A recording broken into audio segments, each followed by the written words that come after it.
Your honour, আপনি নিজের কানে শুনলেন, শ্রী রোহিত সেন শ্রীমতী শ্রীময়ী সেনগুপ্তর জন্য বন্ধুত্বের সংজ্ঞাটা ঠিক কিভাবে উপস্থাপন করলেন আদালত কক্ষে দাঁড়িয়ে সকলের সামনে, যে উনি শ্রীমতী শ্রীময়ী সেনগুপ্তর জন্য নিজের জীবন পর্যন্ত বাজি রাখতে পারেন।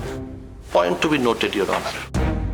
Another point to be noted, Your Honor, is that আমার দেওয়া বন্ধুত্বের সংজ্ঞাটিকে উনি কিন্তু খুব বিকৃতভাবে ব্যাখ্যা করছেন এবং প্রচ্ছন্নভাবে একটা অশোভন ইঙ্গিত করার চেষ্টা করছেন। এই ব্যাপারে আপনার দৃষ্টি আকর্ষণ করছি, Your Honor। আচ্ছা, আপনি শ্রীমতী শ্রীময়ী সেনগুপ্তর পেছনে ঠিক কত টাকা খরচা করেছেন? Objection, your honour. আবার কি? একজন ভদ্রমহিলা সম্পর্কে উনি এই ভাষার প্রয়োগ করতে পারেন না। স্বর্ণচাপা, আমি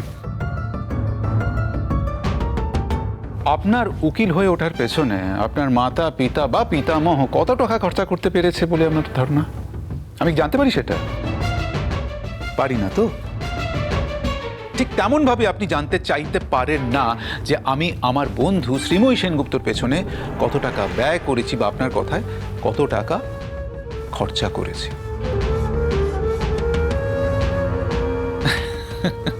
আমার ধারণা যে আপনার কাছে কিন্তু তেমন কোনো প্রশ্নই নেই, মানে কেস সংক্রান্ত প্রশ্ন। তাই আপনি বেসিক্যালি অন্ধকারে ঢিল ছুঁড়ছেন এবং বিকৃত রুচি সম্পন্ন, অশালীন ইঙ্গিত সম্পন্ন সব প্রশ্ন করে যাচ্ছেন। ইওর অনার, এই দেশের একজন নাগরিক হিসেবে, একজন মানুষ হিসেবে উনি কিন্তু আমার ব্যক্তিগত অধিকারে হস্তক্ষেপ করছেন। এর তীব্র প্রতিবাদ আমি জানাচ্ছি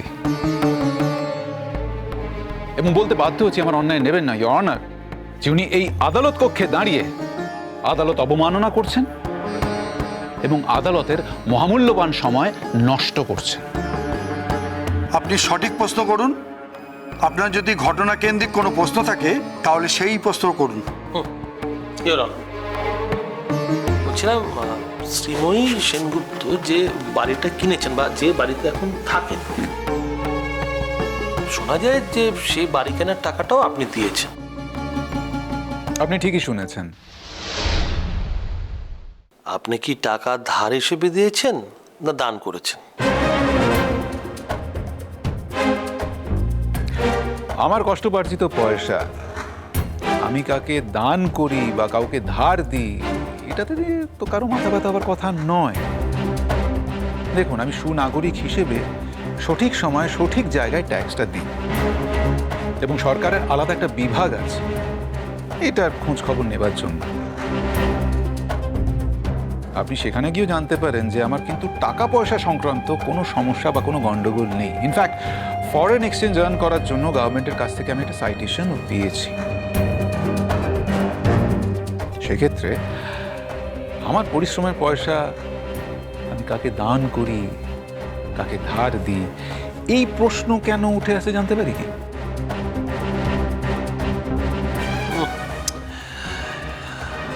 রোহিত বাবু, আপনি তো কোনো প্রশ্নেরই সোজা উত্তর দিচ্ছেন না। আপনি তো কোনো প্রশ্ন সোজা করছেনই না। আচ্ছা, শ্রীমতী শ্রীময়ী সেনগুপ্ত যে ঘটনাটা ঘটিয়েছেন, এক মিনিট দাঁড়ান। আমাকে কাইন্ডলি বলবেন কি শ্রীময়ী সেনগুপ্ত এক্স্যাক্টলি কি ঘটনাটা ঘটিয়েছেন? জুন বউকে যেভাবে উনি সাবান ছড়িয়ে মেরে ফেলার চেষ্টা করেছেন ওনার বাচ্চা সহ, আপনি সেখানে ছিলেন? একজন আইনজীবীকে প্রত্যক্ষ করে প্রমাণ দেওয়ার কোনো প্রয়োজন হয় না।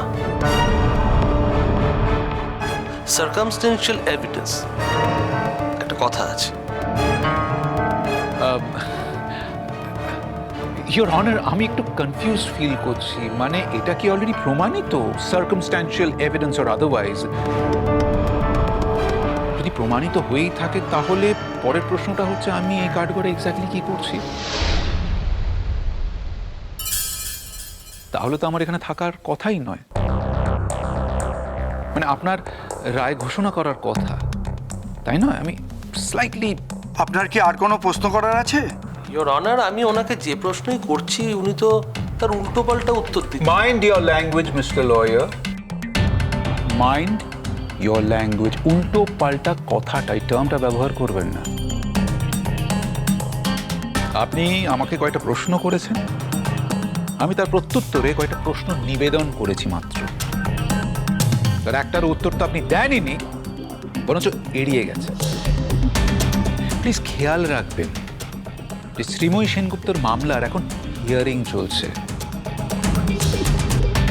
কেসটা নিষ্পত্তি হয়নি কিন্তু। তাই যতক্ষণ না জজ সাহেব রায় দিচ্ছেন ততক্ষণ পর্যন্ত আপনি কিন্তু বলতে পারেন না যে শ্রীময়ী সেনগুপ্ত এই ঘটনাটা ঘটিয়েছে। এটুকুনি আইন আমিও জানি। আর কি বলছিলেন জানো? Circumstantial evidence.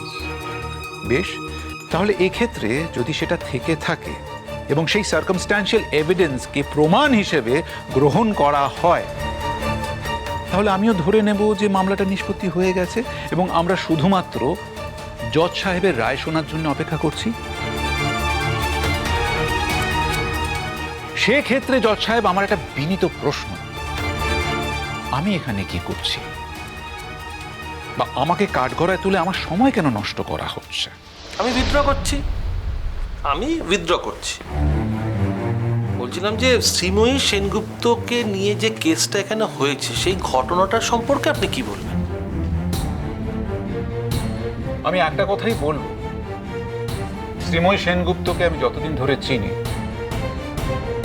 যে কোনো দিন কোনোভাবে শ্রীময়ী সেনগুপ্ত এই গরিত কাজটা করতে পারেন না। বরঞ্চ আমার তো ঘোর সংশয় আছে যে এই জুন গুহ উনি আদৌ সন্তান সম্ভব হয়েছিলেন কিনা।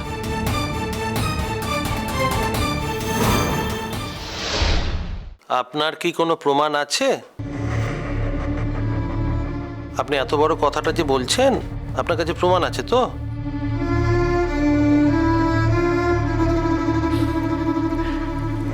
আমার কথা ছেড়ে দিন, এই আদালত কক্ষে এমন কেউ নেই, ইনক্লুডিং জুন গুহ, যার কাছে উনি যে সন্তান সম্ভবা হয়েছিলেন তার কোনো প্রমাণ আছে।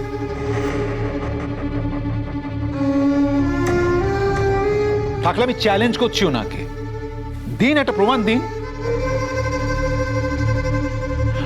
উনি তো বলছেন যে ওনার 5 মাসের বাচ্চা ছিল যেটা নষ্ট হয়ে গেছে। তাহলে উনি যে কনসিভ করেছিলেন month 1, month 2, month 3, month 4, month 5, প্রত্যেকটা ডক্টরের রিপোর্ট থাকে, বাকি অনেকগুলো মেডিকেল টেস্টের রিপোর্ট থাকে, একটা পেশ করুক।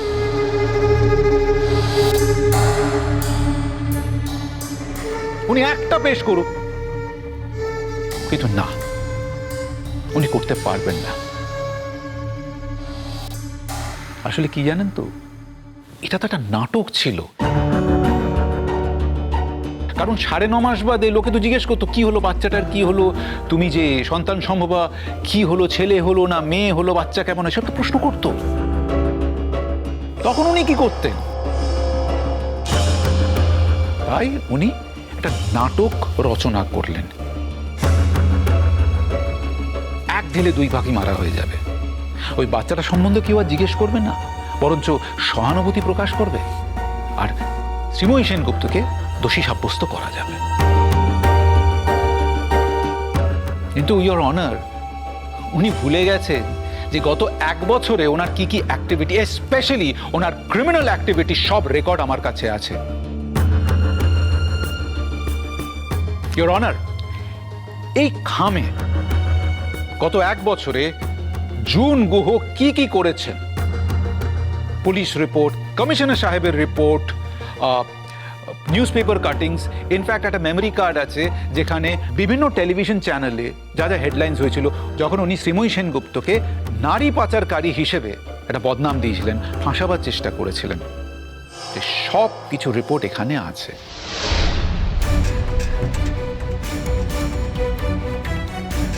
তাই আপনি যদি এইগুলো নিয়ে প্রশ্ন করেন, আমি খুব খুশি হব, কারণ আদালত কক্ষে যারা উপস্থিত আছেন এবং মাননীয় বিচারক, উনি জেনে যাবেন যে আপনার মক্কেল ঠিক কি করতে পারেন আর কি করতে পারেন না। আমি আবার বলছি ইওর অনার, এটা একটা নাটক, একটা চক্রান্ত। শ্রীময়ী সেনগুপ্তকে ফাঁসানোর জন্য। এটা আমি মনে প্রাণে বিশ্বাস করি। ইওর অনার, আমি এই রিপোর্টটা জমা দিচ্ছি।